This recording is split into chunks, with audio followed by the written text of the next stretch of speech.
What's up everyone, welcome back to the channel. So I actually got a lot done on the truck, but I kind of forgot to film it. So here's what I got going on. For the front bumper, I did these little tube clippy togethers that just kind of run to the front of the bumper, and then it helps this whole section be removable.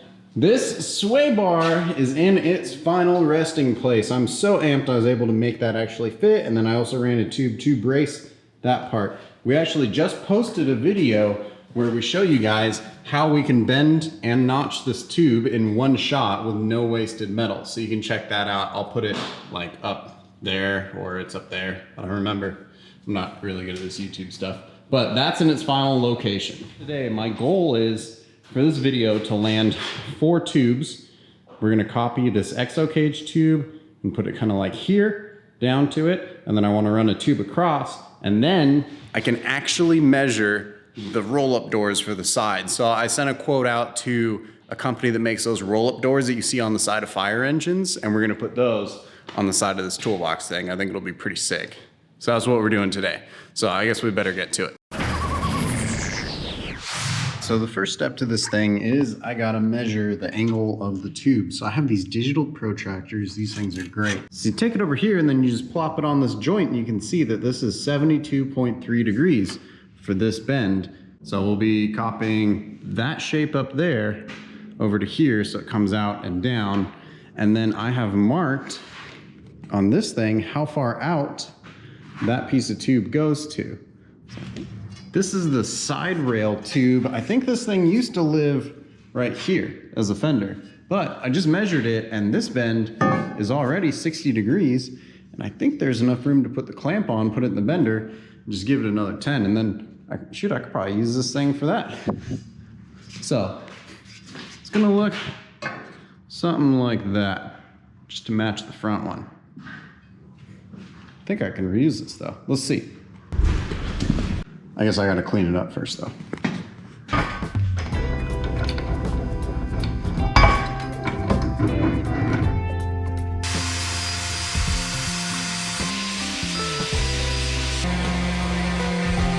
So when you're rebending a piece of tube, one of the first things that you want to do is you want to mark the actual start of the bend. And so it's kind of harder to do on a piece that's been painted, but if you can see, there's like a little bulge here. So that bulge is actually the physical start of the bend. It'll be like right there. And then you can see the bend itself, the tube actually gets crunched in a little bit. So that's pretty normal. And there's a certain tolerance this is allowed to have, a certain amount that it's allowed to squish in, while still maintaining its structure. So I'm just gonna mark the start of bend. I'm gonna call it right about there.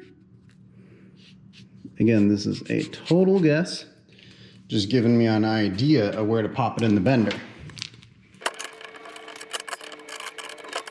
Shoot, you guys, we just skated away with enough room. Look, that's perfect. This is what the kids call a pro gamer move. I'm gonna just hold this while I cut it. I kind of like eyeball it up.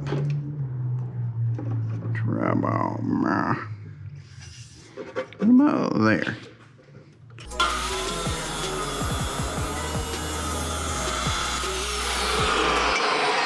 So, see the problem? Yeah, I bet I could fill weld that. Will you guys telling me if I fill weld that and just grind it smooth? Please don't. I think this will be mint. So this will save me like 50 bucks worth of steel already. And shoot. And it was already partially bent. I just got to fill weld a bunch.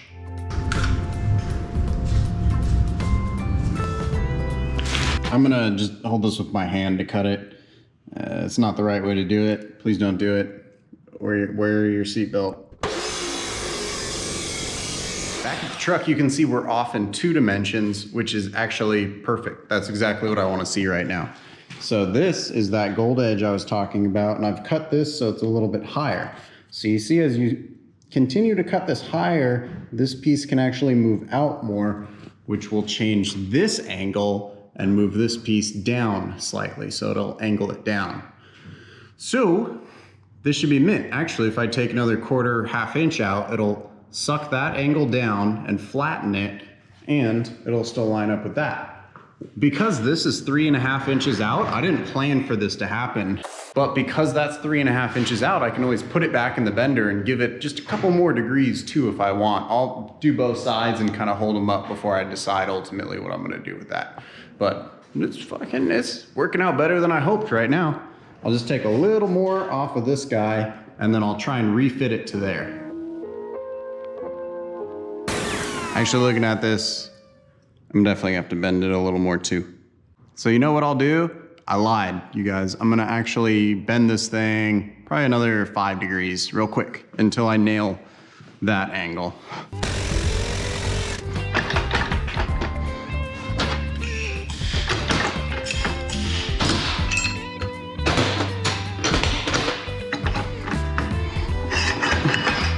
Fuck, actually that looks pretty mint. And see, I'm really glad I left that a little bit at the edge there too, because what that lets you do is have little bending fuck ups in your degree, but you can see this actually lines up perfect now. So what it needed is more degree. It didn't need more taken out of the bottom.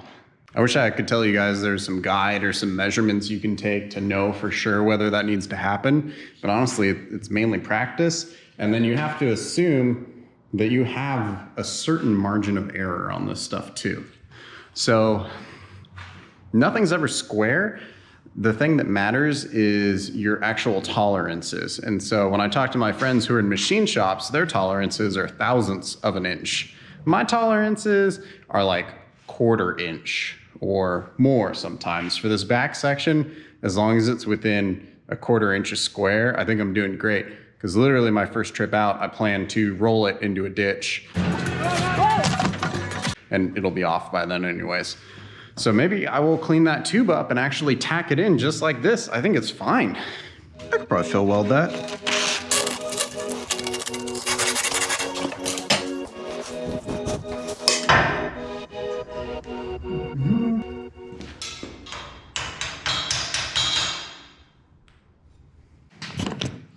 All right, you guys check this out. So one of the big things I use when I'm trying to frame stuff up is scrap.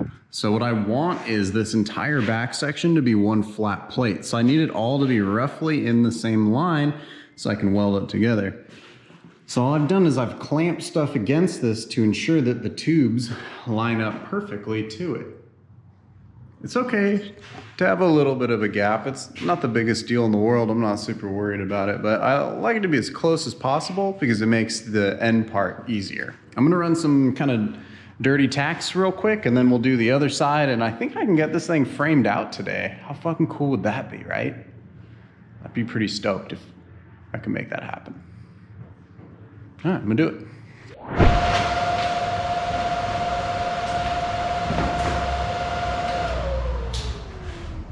Always like to double check. You can see this thing is actually raised a little bit because it's sitting on this weld. And damn, look at all that porosity right there. I fixed that issue with the gun, by the way. Maybe I'll show you guys how I do that. And then you can see this guy is pretty fucking straight. That's definitely close enough. I just want to be able to put one flat plate across the back here. And then, oh shoot, that could go in a little. So let's copy these measurements onto the other side and make our other tube real quick.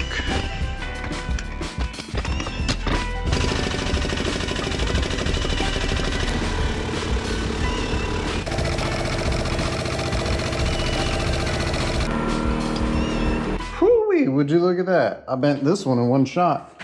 I just ran it to 75 and then let it get back a little bit. We kind of lucked out on this one, guys, because it wants to be cut at 3.5 inches, which is exactly the distance from the start of bend to the clamp. This is the only time in my entire life that has worked out like that. So that's kind of crazy. That's pretty good, actually. Let's just cut this thing and do it, man. Let's stop talking about it. Let's be about it. So I did kind of another set of super aggressive tack welds on that.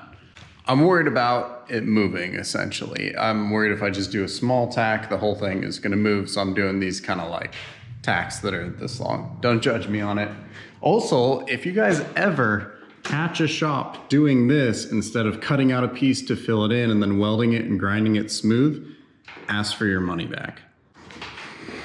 I would totally blow someone up on social media if I caught them doing that on someone else's truck, but it's mine. I don't give a shit. So that's kind of the beauty of working on your own stuff is if you know the rules, you can break them. All right, I know a bunch of people are gonna ask about those red Solo cups. Those are so I don't smack my head into the tube because I can't see it when I'm coming around a corner.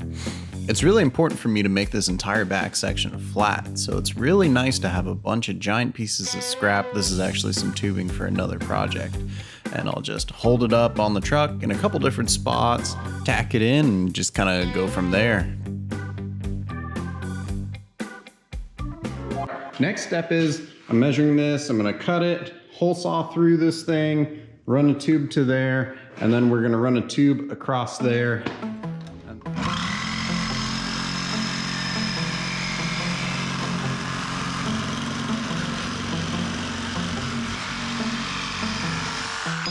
I wouldn't say we made it, but we made it through.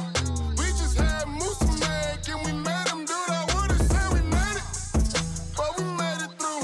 We just had moose to make and we made them do that. I wouldn't say we made it. We didn't make it up, we just made a way. We gon' take it up, we won't fade away. All right, I got this tube notch pretty good. I'm just gonna send it through that hole we just made. What do you think?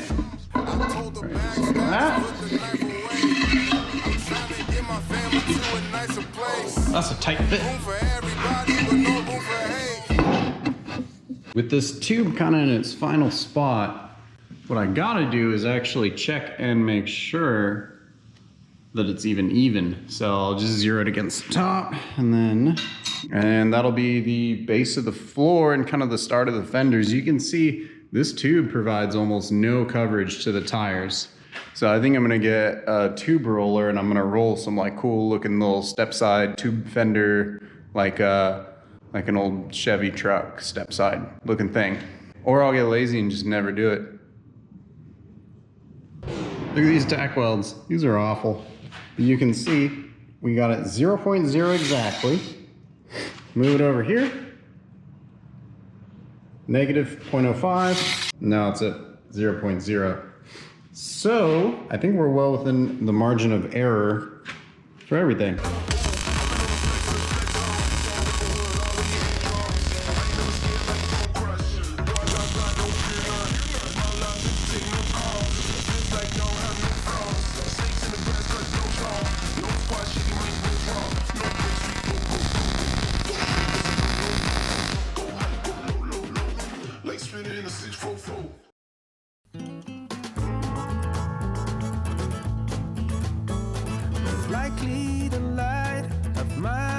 It's fast. This fuel pump is supposed to support up to like 600 horsepower or something crazy. That's why it flows so much. Can you imagine that was 5 gallons in like 5 minutes or something. This is a utility jug. It's not for gas. Because you can't get stuff in California that has a normal end on it for gas. It has to be sold for like oil or some shit. I don't know what they pretend to sell it for. No one uses it for whatever they say it's for though. Whatever even that is. Alright. See how legit this is? Just loosen the ground a little. And then connect the ground. No fuse needed.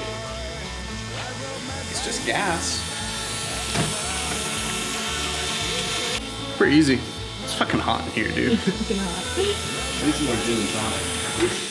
These are called Christian fries. They're carne asada fries with bacon and a fried egg on top. Whew. Fuck, they're good, dude. They ain't bad at all. I'm having a gin and tonic. And I'm about to do some pretty complicated metal fabrication.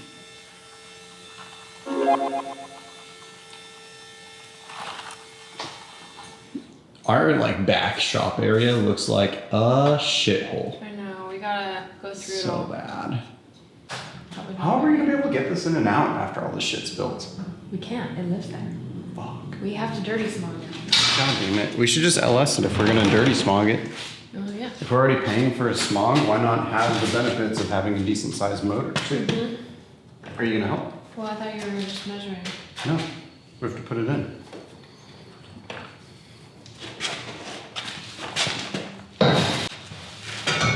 Got it? Yeah. You're super strong now. I told you. You've been working out? I'm working. Oh. What? Oh yeah, that's right. Is it good? Yeah. That's where the fuel cell lives. It'd be really cool if the batteries could live under it. Let's mount it in. Yeah, let's bolt it in and then figure it out. This time the bolts can be a little loose. I'm your girl. How are we gonna do this when there's a floor here? Oh, that means I'm gonna have to climb in. Yep. That's your job. You love it.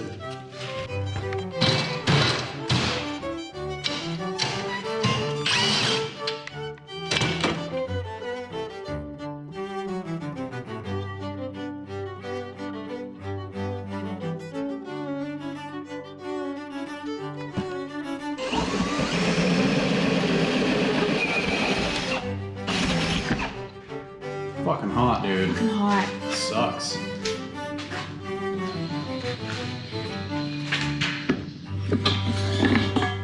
Ready to see if it fits? See if you fucked it up? Probably did. You have to go at an angle. It's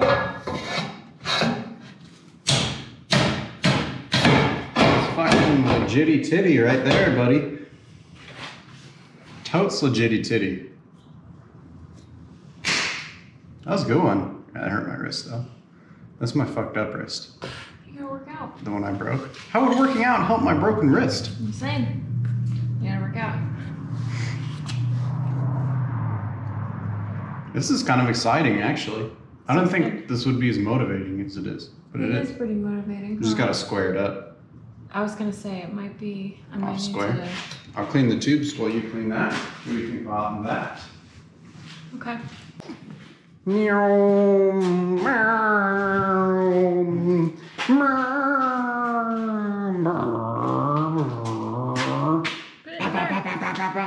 I'm a fighter jet. Fuck, babe, you don't look impressed.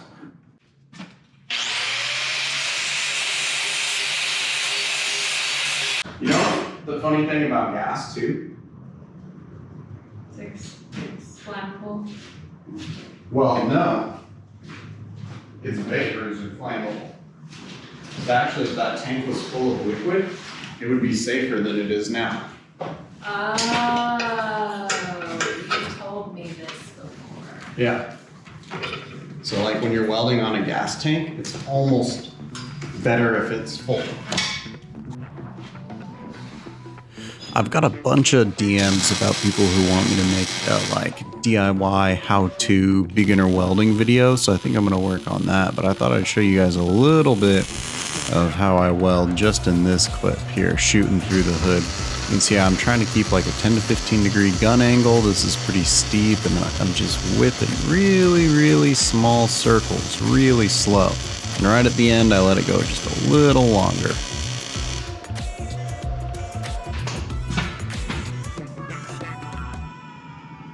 Does it pass inspection? Yes, it does. This time. Just go next, Randy. Don't slip up next time. I wanted to try and show how we actually made sure that this back section was square, but it was actually pretty boring. It really just involves a bunch of scrap that we clamp off two known points to kind of extend a known point further in space. Besides that, I mean, there's pretty much nothing to it. I have a couple fancy like angle measury things, and I have some like 90-degree angles I use, but besides that, this is just like mainly hand tools. We made a lot of progress today on the back end. We have almost finished the structure, and it's pretty motivating to have this much done and to actually see it take shape.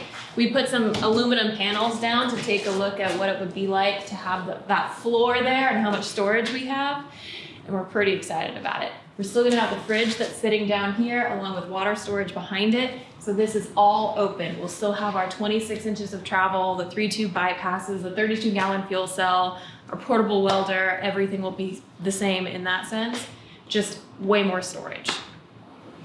I have been keeping meticulous records of how much we're spending on this truck, and so far we're into the entire back half for a little bit over $200 and some hours in the shop.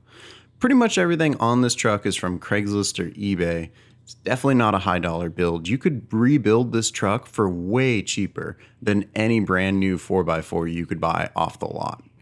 It is so motivating for us to get a couple of these panels in, and we hope you guys enjoyed this one. Shoot us a comment, subscribe to the channel, give us some new video ideas. It really helps us out, and we'll see you guys on the next one.